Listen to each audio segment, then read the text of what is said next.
Bonjour, je m'appelle Chloé Renaudot, j'ai 19 ans et je suis actuellement en deuxième année de BTS Communication.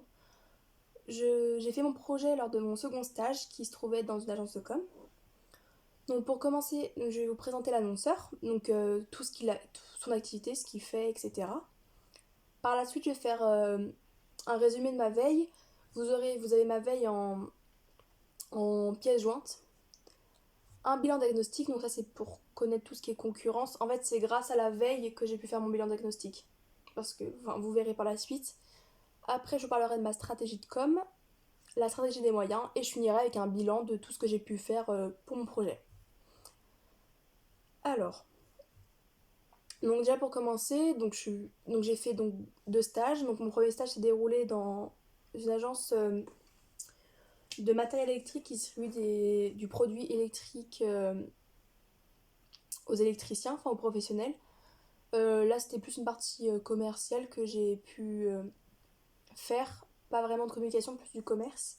Et pour mon second stage, j'ai donc décidé de faire ça dans une agence de communication qui se trouve être l'agence Z&Co. Donc ça m'a permis d'acquérir des connaissances techniques que j'ai jamais vues, qu'on n'a pas pu voir en cours, et de gagner en maturité. Et c'est vrai que aussi ça m'a permis de voir la communication autrement que ce que l'on peut voir en cours. Donc pour commencer, l'agence Z&Co, une présentation de l'annonceur. Donc c'est une agence de communication qui fait du digital, du print et du web marketing, donc tout ce qui est référencement naturel et payant. Elle a été créée en 2007, mais elle a été rachetée par 3 salariés de l'entreprise en 2019, donc l'année dernière, c'est tout récent. Ils se trouvaient avant aux Herbiers, maintenant ils ont déménagé en début 2019 au Sable d'Olonne. Donc voilà, alors, donc le brief. On va passer au brief. Donc lors d'une réunion avec un des trois dirigeants, avec la graphiste et une des chefs de projet, qu'on nous a annoncé que tous les ans, l'agence offrait des chocolats ou du vin à leurs collaborateurs et ils ont voulu changer ça parce qu'ils en avaient marre, ils trouvaient que c'est un peu des cadeaux bateaux et ils trouvaient ça pas terrible. Et ils ont eu l'idée de offrir un arbre à planter à leurs meilleurs clients et à leurs collaborateurs avec l'aide de l'association Mini Big Forest, qui est une association qui fait de la reforestation à Saint-Herblain. Et pour cela, ils m'ont demandé de m'occuper, avec la graphiste et la chef de projet, ils ont demandé qu'on s'occupe de la communication pré-événement. Donc voilà, donc communiquer sur nos réseaux pour fidéliser nos clients, et attirer de nouveaux clients. Et montrer ce côté qu'on on fait attention à l'environnement, on s'inquiète de l'environnement. Alors, pour mon dossier de veille, euh, alors, donc j'ai déjà commencé par faire une veille d'image. Donc, si elle disposait d'une faible notoriété ou pas.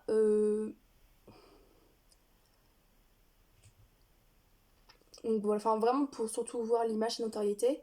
J'ai aussi fait une veille concurrentielle parce que tout le monde sait qu'en communication, il y a beaucoup d'agences de communication. Donc pas mal de concurrents, surtout vers la côte comme où je suis au Sable. J'ai remarqué que malgré un très petit endroit, il y avait beaucoup de concurrents. Et voilà. Et du coup, vous avez mon dossier veille en pièce jointe. Et grâce à cette veille, j'ai pu donc créer mon bilan diagnostic. Pour cela, j'ai donc fait un SWOT en interne et en externe, donc force-faiblesse. Alors, eux, donc en interne. Donc déjà, ce qu'on peut noter, c'est que l'agence est présente sur le marché depuis 13 ans.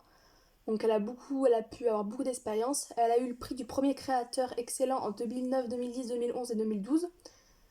Elle a une moyenne d'âge aussi très jeune. Ça, c'est ce que j'ai pu constater. C'est de 29 ans la moyenne d'âge. Donc c'est vrai que ça booste beaucoup l'agence. Le fait que ce soit vraiment des gens jeunes qui sont très à fond sur les réseaux sociaux, sur tout ce qui est nouveau. Et ce qui rajoute aussi un peu du plus aujourd'hui, c'est qu'il y a la parité. Enfin, il y a 55% de femmes et 45% d'hommes dans l'entreprise, ce qui est presque la parité. et assez rare. Il y a une très bonne relation client, ça je l'ai remarqué aussi, que les clients... Après je pense que c'est le fait aussi qu'on se trouve dans une petite ville, ça accentue ce côté-là, que c'est des gens qu'on peut croiser dans la rue et juste dire bonjour. C'est vrai que les gens après ils sont contents de venir chez nous. Après dans les faiblesses, c'est vrai que l'agence se trouve pas dans les Sables mêmes, elle se trouve à côté de l'hôpital des Sables d'Olonne, qui est un coin... Enfin, à côté du pôle santé de l'hôpital, c'est pas un coin très vendeur. Enfin, moi en tout cas, c'est ce que j'ai pu constater, c'est pas un coin très vendeur et c'est une petite agence. Voilà. Après en externe, donc elle est présente dans plusieurs départements. Donc en Vendée, en Loire-Atlantique, en Maine-et-Loire, en Charente-Maritime, en Deux-Sèvres et maintenant elle est sur la région de Paris. Depuis très peu, depuis lors de mon stage, donc au mois de décembre, novembre-décembre. Euh, elle est très au point sur la communication digitale, c'est vraiment leur point fort, c'est ce que beaucoup de clients nous ont dit. Enfin, j'ai demandé aux clients. Et voilà, la menace, c'est qu'il y a une concurrence très forte en communication.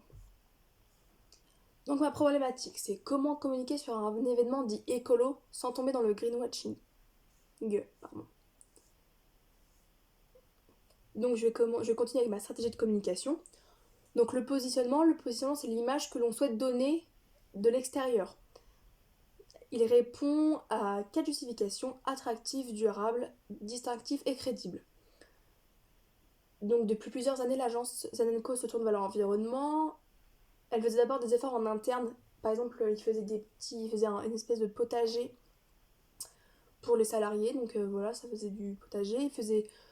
Il faisait beaucoup de tri sélectif. Il faisait du compost pour après les gens qui avaient des potagers, pour le potager de l'interne en entreprise. Enfin, ils sont très centrés bio. Enfin, j'ai pu le remarquer, c'était très centré bio, environnement, écologie et tout. Le positionnement de l'agence Zenenco correspond, Zenenco, c'est une agence qui se soucie de l'environnement. C'est ce qu'ils m'ont dit, c'est ce qu'aujourd'hui ils veulent que l'agence soit représentée comme ça, parce qu'une agence de communication ne peut pas être à 100% écolo c'est pas possible. En tout cas aujourd'hui c'est pas possible parce qu'ils font du print. Mais ils veulent montrer qu'ils se soucient de l'environnement et qu'ils font tout en œuvre, ils font le maximum aujourd'hui, leur maximum du moins, pour essayer de se tourner vers un côté plus environnemental. Donc premier point, attractif, donc planter des arbres qui permettraient une reforestation pour les zones urbaines. Durable, c'est quelque chose qui se fait sur le long terme et qui sera une transmission pour les générations futures. Et c'est vrai que c'est quelque chose pour la journée. La journée, c'est quelque chose qu'on a. Pour la journée de reforestation, c'est quelque chose qu'on a proposé à faire avec leurs enfants. Donc c'est vrai que ça rajoute aussi un lien. Distinctif permet de mettre en avant des valeurs communes, crédibles. La reforestation est mise en place avec une association spécialisée dans cela. Mini Big Forest. Les objectifs. Les objectifs sont divisés en 3 points: conatif, cognitif et affectif. Cela permet d'atteindre les différents buts fixés par la campagne de communication. Conatif. Conatif. Inciter les prospects à venir chez nous, donner envie aux gens de s'intéresser à la reforestation.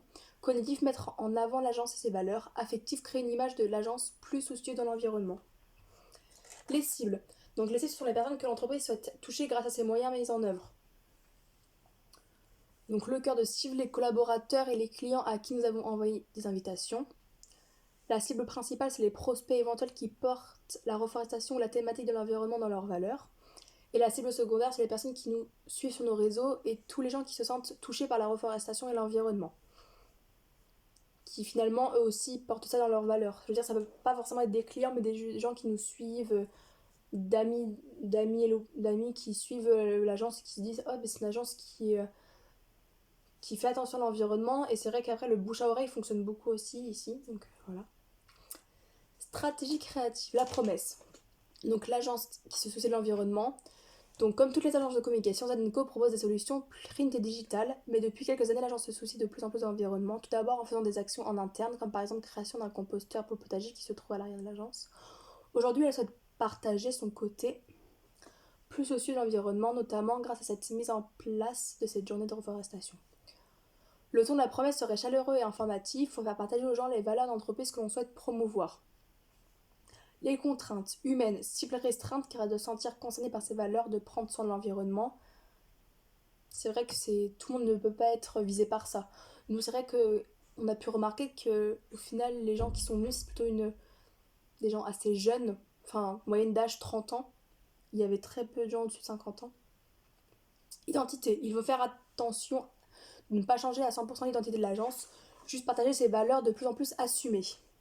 Et budget, il n'y avait pas de budget. En fait, l'objectif c'était de ne pas mettre de budget parce que on a tout fait en interne et vu qu'il n'y avait pas de print, il n'y avait pas de. Pardon, excusez-moi. Vu qu'il n'y avait pas de print, il n'y avait pas de d'impression d'impression à faire. Donc le but c'est de tout faire en interne et je devais dépenser 0 €. Donc voilà, mais après j'avais à disposition, j'avais les graphistes. Euh, pour ça j'avais pas de problème.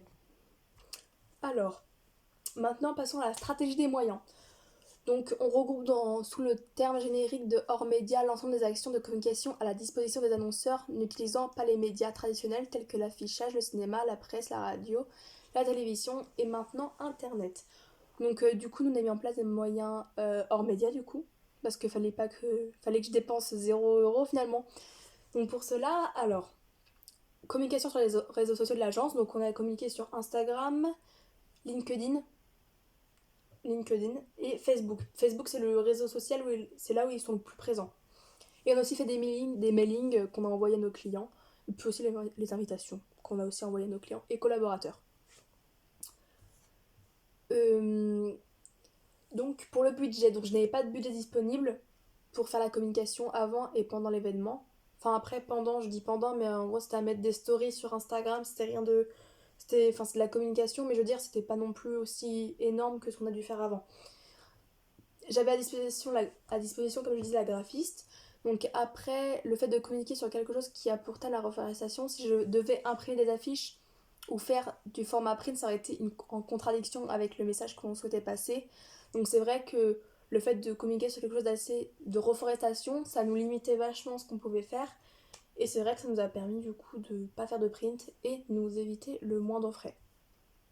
Le calendrier. Donc après, j'ai dû organiser tout ça, donc tout ce qui est... parce que du coup, donc, une solution qu'on a fait, nous a fait donc un post sur Instagram. Donc ça, je l'ai fait grâce à InDesign. On a aussi fait une vidéo, du coup, ça c'est avec la graphiste qu'on l'a imaginé. Enfin, j'ai imaginé et la graphiste l'a mis en œuvre parce que c'est quelque chose que je ne savais pas du tout faire. Et du coup, donc pour organiser, on avait des réunions parce que on avait des réunions assez régulièrement. Il y avait pas, la graphiste n'avait pas que ça à faire, elle avait aussi son travail habituel. Il y avait d'autres clients qui avaient besoin d'elle. Du coup, on avait mis un calendrier en place pour tout prévoir. Donc rien que pour préparer nos supports. Et par la suite aussi, je devais envoyer les mails. Donc j'avais fait un calendrier tout au long donc, du mois de... Il me semble que c'était du mois mi-novembre. Attendez, excusez-moi. Oui, c'est ça. Jusqu'à mi-novembre.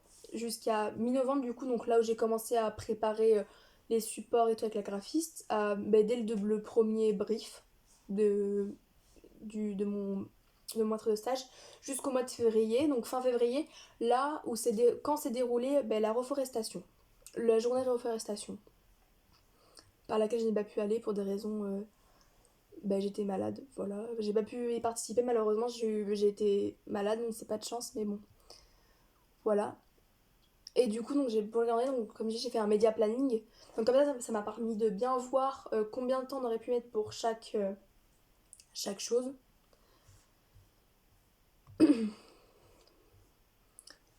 Donc bilan. Donc je vais finir par le bilan, donc tout ce que j'ai pu faire. Alors donc bilan. Donc au final j'ai pu voir, on a eu plutôt, enfin on a eu, je sais plus, attendez, je vais retrouver ça. Ah voilà, on a eu donc 10 j'aime de plus sur notre post Instagram que d'habitude, grâce au hashtag qu'on a pu mettre environnement, hashtag reforestation et tout, c'est vrai que ça, les gens sont vachement intéressés. Ça a été aussi partagé. On a aussi eu plus d'abonnés grâce à ça, des gens qui sont en lien avec la reforestation. Pour Facebook, on avait fait une vidéo. Donc la vidéo a été beaucoup partagée. Je suis désolée, j'ai des problèmes d'ordinateur, je ne peux pas voir. Pourquoi ça bug? Ah voilà, c'est bon. On a eu, euh, on a eu 25 reposts de la vidéo, donc très bonne surprise. Et aussi on a remarqué, on a déjà fait aussi un questionnaire de satisfaction des gens qui étaient venus. Et pour la plupart, même les gens qui n'étaient pas venus, pour la plupart, ça les avait intéressés. C'était assez intéressant. Enfin, ils avaient beaucoup aimé ce moment. Très intéressant. Et du coup, donc, le fait d'avoir organisé tout ça, ça a permis de créer vraiment un lien avec nos clients.